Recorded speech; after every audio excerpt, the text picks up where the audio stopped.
O processo de industrialização começou na Inglaterra no final do século XVIII e início do século XIX e expandiu pela Europa, Estados Unidos e Japão. Foi chamada de Primeira Revolução Industrial. Diante dessa informação, percebe-se que tal processo aconteceu de forma isolada, ou seja, nem todos os países participaram dessa primeira etapa. Países como México, Argentina e Brasil, além de outros, são considerados de industrialização tardia ou retardatária. Eles recebem esse nome pelo fato de terem ingressado no processo de industrialização quase 100 anos após a primeira Revolução Industrial, em relação a países da Europa, Estados Unidos e Japão. Durante o século XIX, houve diversas tentativas de industrialização por parte de muitos países da América Latina, especialmente México, Argentina e Brasil. Entretanto, todas foram frustradas ou tiveram repercussões pouco expressivas.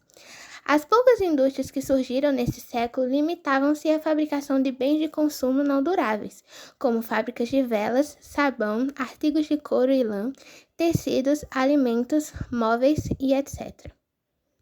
Na medida em que a Primeira Guerra Mundial se desenvolvia, os países industrializados daquele momento, como Inglaterra, França, Alemanha e Estados Unidos, passaram a diminuir o volume de exportação para as nações da América Latina. Diante da escassez de produtos industrializados, algumas nações latinas começaram a fabricar diversos produtos para garantir o abastecimento do mercado interno. A crise de 1929 contribuiu também para o processo de industrialização da América Latina. Com a queda da economia norte-americana, os países latinos, com grande dependência econômica em relação aos Estados Unidos, deixaram de receber capitais de venda de produtos agrícolas e matérias-primas. Por essa razão, sem dinheiro para comprar produtos industrializados importados, grande parte dos países latinos foram obrigados a fabricar seus produtos, fato que teve maior evidência no Brasil, na Argentina e no México. Com o término da Segunda Guerra Mundial, os grandes grupos empresariais oriundos de países industrializados da Europa, assim como Estados Unidos e Japão, buscaram uma nova forma de expansão comercial, com a dispersão de empresas multinacionais em direção a países da América Latina, África e Ásia. A nova configuração internacional de produção foi promovida por diversos fatores. Dentre os principais estão mão de obra abundante e com baixo custo, fragilidade sindical, riquezas em matérias-primas, imenso mercado consumidor, disponibilidade da infraestrutura oferecida pelos países que recebem as empresas, leis ambientais frágeis, além de outros fatores. O espaço geográfico norte-americano é bastante diversificado, assim como suas atividades econômicas, seja industrial ou rural.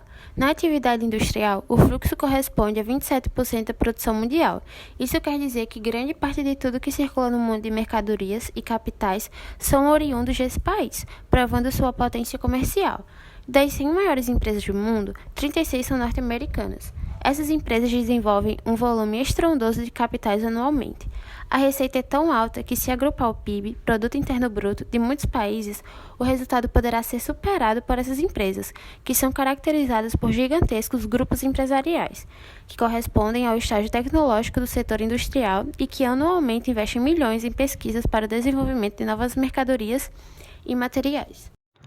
Para dar condições de desenvolvimento à indústria, é fundamental a utilização de recursos energéticos e minerais. Nos Estados Unidos, há uma diversidade muito grande de jazeiras, como ferro e carvão, que são abundantes. No entanto, existe uma dependência em relação ao petróleo, devido à diminuição de reservas petrolíferas e de outros minerais, tornando-o o maior importador de minerais do mundo. Isso é notório, pois se trata da nação que mais consome. Prova disso são os carros americanos, maioria de motorização possantes de 8, 10 e 12 cilindros que consomem bastante combustível. A indústria no espaço norte-americano é distribuída de forma variada. A região Nordeste e Centro-Oeste é bastante industrializada, onde o país é denominado de Cinturão das Manufaturas.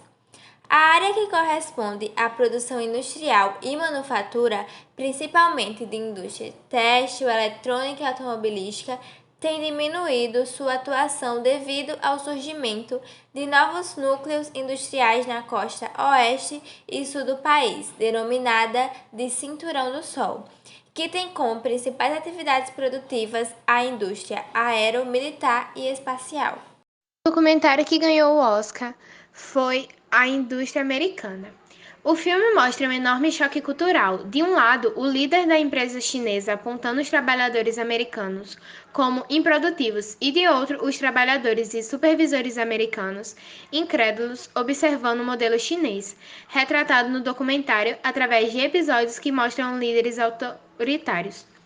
Rígida disciplina, salários baixos, longas horas de trabalho, poucas folgas no mês, restrições à organização sindical, condições de segurança deficientes. Tudo isso considerado normal no país de origem.